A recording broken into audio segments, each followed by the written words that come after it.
Pinagpahuli ang ilang celebrity sa pagdiriwang ng Halloween at nagpabonggahan ang costumes. Nagpapatrol, Gretchen Pulido.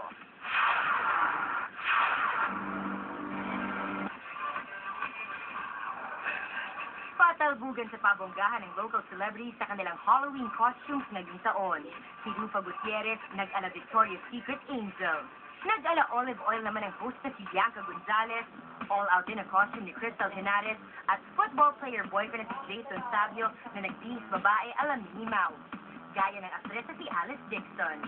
Cruella de Vil naman ang stylist na si Liz Boy. Nakiparty din ang Phil-Am camp rock star na si Ana Maria Perez de Tagle. Todo forma magbabarkada na may tema ang costume. May nagsuot ng X-Men, cartoon characters, mga hari at reyna at zombies. Costume favorite din ang comic book superheroes tulad ni Flash, Bumblebee ng Transformers, at Iron Man. Pinagkagastusan ng costume na ito na mahigit 20,000 piso. Around 20 grand. But I mean, we keep it for life. It's just once a year, man. So, enjoy it. Anumang edad, hindi mawawala ang saya ng pagsuot ng costume tuwing Halloween.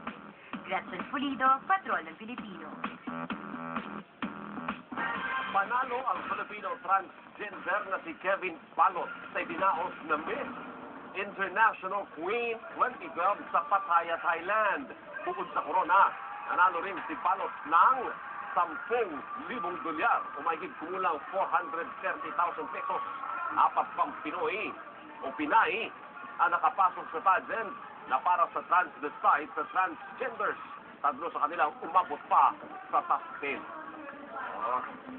Congratulations, Hindi artista yun. Kevin. Kapamilya, 52 days na lang. Pasko na.